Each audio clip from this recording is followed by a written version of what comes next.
Jay here, Stretford, Paddock. This is the Paper Talk. As you can see, I am live in the studio, which means you lot, yes, you, need to get involved in the comments and the chat. We're going to be talking all things Manchester United. A lot of the news this morning is focusing on yesterday's demoralising defeat to Bournemouth, which has become a Christmas tradition at Manchester United. Every year in December, we get battered 3-0 off Bournemouth at Old Trafford. It's lovely. So we're going to be getting into some of the reaction from that. We're also going to be talking about everyone's favourite topic, Marcus Rashford, what is happening with him. Alejandro Garnacho, a little bit on that as well. Plus, we'll have an update on Mason Mount. So make sure you are hitting that like button, get involved in the comments and the chat. Just talking about the morning... Oh, sorry, let's just mute that. Apologies for that. Loads of people in the chat and the comments already. Good to see Santa Notch in there, Akash K, Jacoya Trot, all the usual suspects. Thank you. All wishing me good morning. Not just saying wishing me good morning, just saying morning, Jay. Morning to everyone. Tina Telefson Totoka's in there as well. Hit that like button, please, people. Gary Neville has weighed in on what's going on at United, and he said we need a cultural overhaul at Manchester United while also branding the squad as mediocre. Now, I don't always say this about Gary Neville, but I agree completely with what he's saying there. I do think we've got massive issues with the standard of the squad. We've got some very good players. We've got some quality in that squad. We've got players that I hope and expect to be at Manchester United for many years to come. But we've also got a lot of players who just ain't good enough. That's the short and long of it. And it is amazing. I was just saying this to Joe a minute ago. It is amazing how much money we've spent to have a squad that isn't really good enough. We've spent a lot of money over the last 3 or 4 years. I'm not talking about historically. I'm not even talking about, just post Sir Alex Ferguson. We know we've spent about £2 billion or whatever it is post Sir Alex, but a lot of those players have been and gone. I'm talking about the here and now and like the last few transfer windows. You look at some of the players we've brought in, you have to ask yourself, are they good enough to play for Manchester United? Are they good enough to get us challenging near the top of the table? Even moving to the top half of the table would be nice. I'm not so sure. Gary Neville has called us out on this. Now, we know Ruben Amorim has got a big job at hand. We know that. We know we didn't sack Erik ten Hag because everything was going really well. We sacked him because we were struggling. Ruben Amorim, when he came in, he made the point about having to suffer short-term for long-term game. He made the point about not sort of changing his style, changing his system, how he's going to sort of do what he needs to do, and that players are going to have to get on board with that. And I like that attitude. I don't think this is the time now to go back to 4-3-3 or whatever, or to just go back to what the players have done in the past. I think we need to stick with what Ruben Amorim is trying to do and get players on board with it. Now, you can see a tweet here that I thought summed it up perfectly. This is from United Faithfuls, and it says, remember this from Amorim, we have 2 ways. Forget the new idea and try to cope, and next year we'll be here with the same problems, or we start now, risk and suffer a little bit, and we'll be better in the next year. And it says there, he'll build his team patience. Now, I like that, and I think that's right. I think that, yes, it's horrible. I was at the game yesterday, and it was just miserable, and you think, oh, how many times we've got to watch, United just not perform at the levels we want.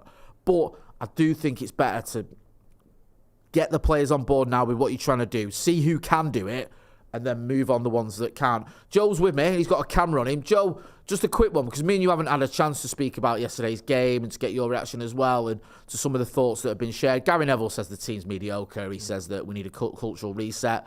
There is that reminder there about what Ruben Amorim said when he came in. Where do you stand on everything at the minute, bro? It just feels awful, doesn't it? Like, the whole Man United fan experience is absolutely diabolical. I don't know, the whole squad doesn't seem right. We haven't got the players to kind of anchor everyone and to be world-class every week that can drag everyone else up.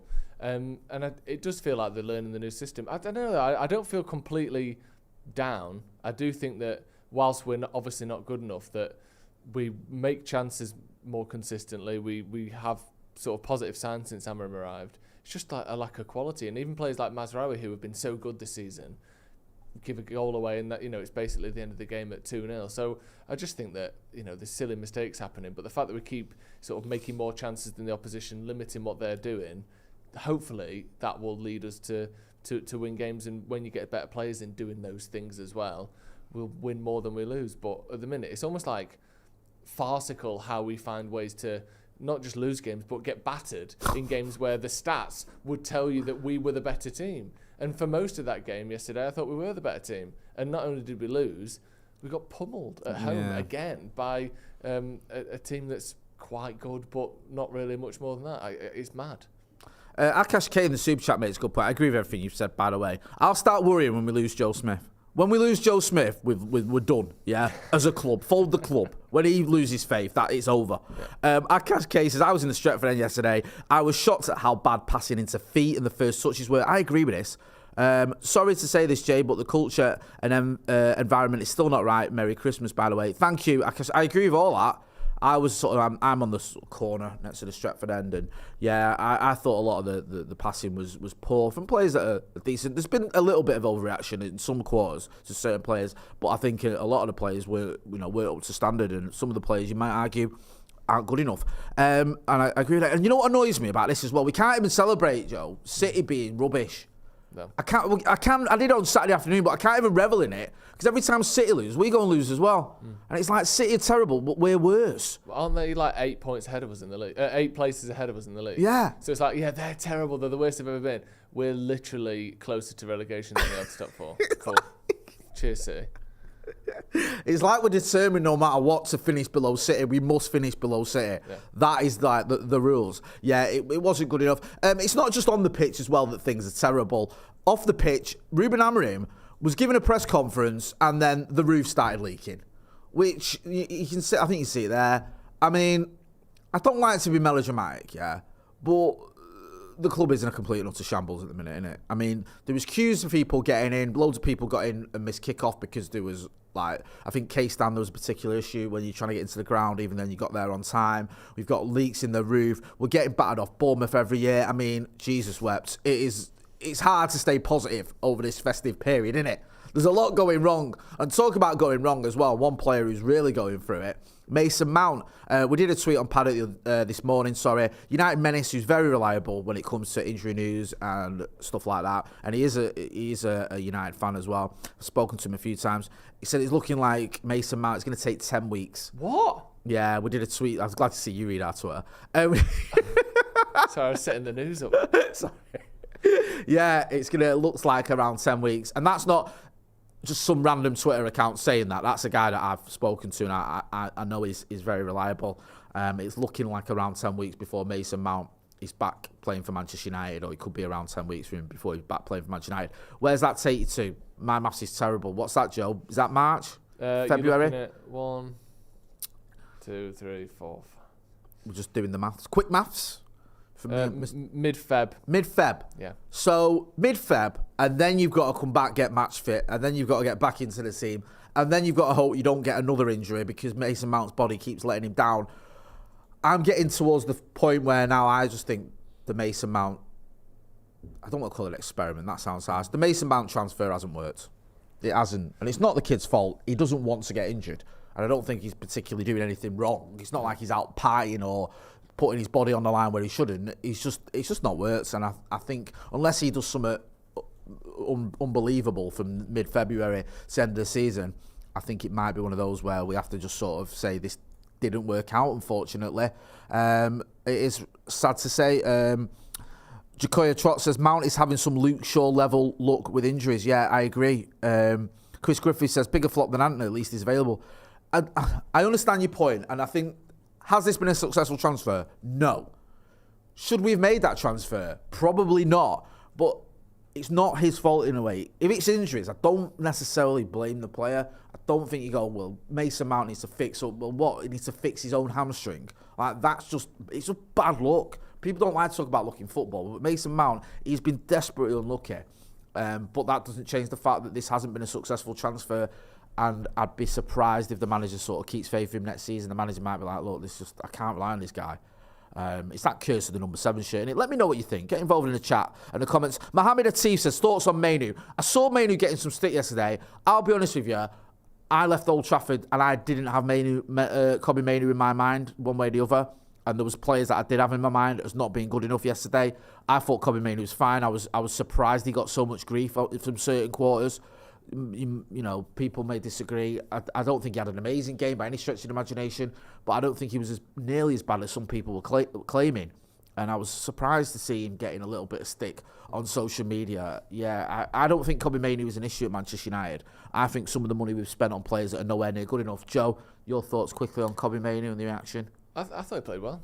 I don't think it was bad at all. He was dribbling out for the back well. He won the ball back a few times. I just think that we're at a point, and we get this with every sort of season with every manager, or usually multiple times with every manager, you can just say what you want about United at the minute. Like you can be as overreactionary, as negative, as nasty, as condemning as you want about any single facet of Man United as a football club, whether it's the owners, the players, any player, the fans, anything. Say what you want, and most people will agree with you, because it's just sort of decided that we're an absolute lost cause and there's no redeeming qualities whatsoever. So include Mainu in that, Bruno, whoever. Anyone you want to slag off, you'll get away with it because we're just terrible. So I think he's just been sort of wrapped up in how bad we've been, but I don't think he was bad yesterday at all. Yeah, a bit of a mixed bag in the reaction. In the chat, I agree with you, by the way. Akash K says Mainu was the only player showing some energy, and then Rory C says he played crap. I don't think he was crap. Santa Knox says some blame Mainu for the third goal. No one mentioned the poor pass from Bruno that triggered the whole situation. Yeah, and I thought, like, for the third goal, unless I'm getting them mixed up, like, it wasn't like Mainu lost the ball and then they scored straight away. I think there was a lot of passes between Mainu losing the ball and then the goal going in, and a lot of opportunities to clear it. Unless I've not really watched it back since I was at the game. I think if he start going for Kobe Mainu, sorry, I'll have issues. I really will, because that is just ridiculous, and we should be very grateful we've got him. And let's not forget, Kobe Mainu made his Premier League debut 13 months ago. Yeah.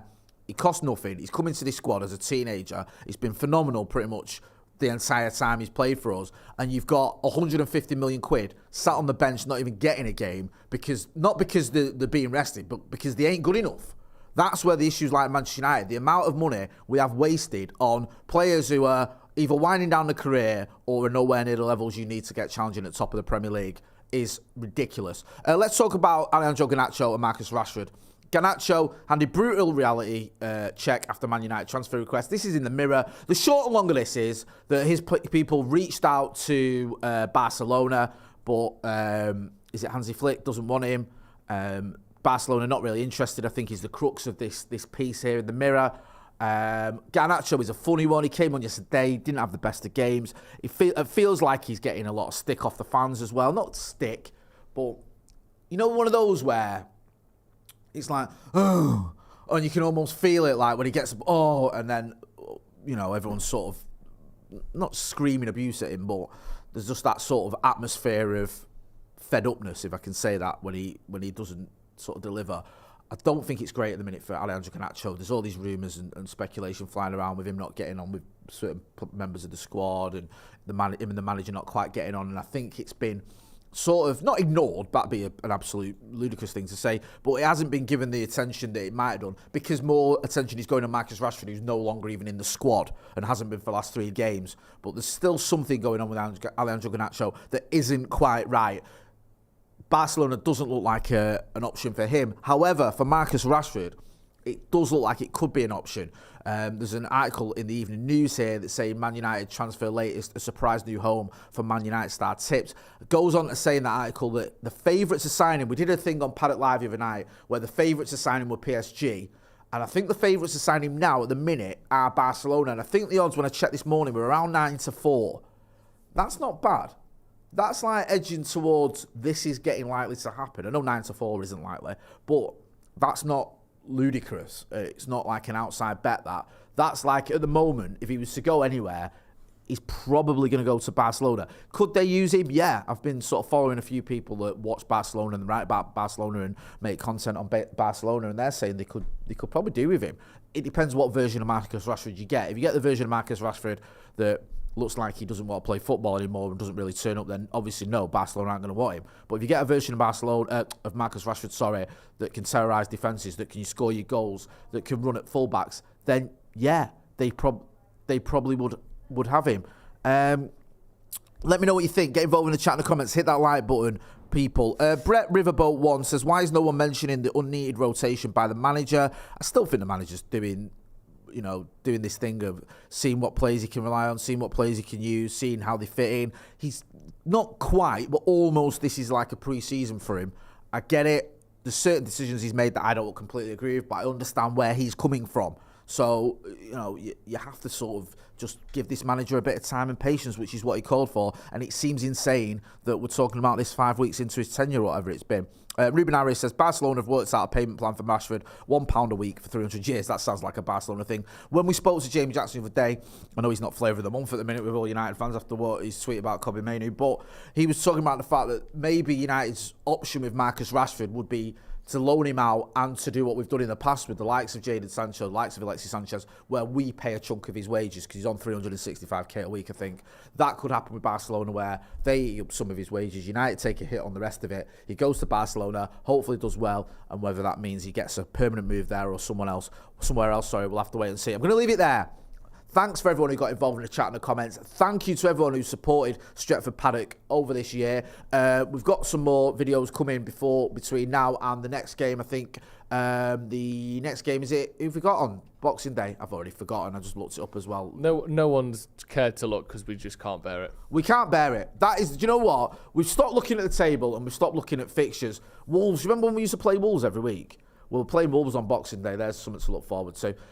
So we'll be back for that. We'll have a preview of that going out tomorrow. We'll also have Andy Tate's Christmas message on Christmas Day. That is a tradition. It's as big a tradition as getting beat off Bournemouth. So make sure you are hitting like, share and subscribe. I've been Jay Morty. That's been Joe Smith. Say hello, Joe. Hello and goodbye. This has been The Paper Talk. Thanks for watching.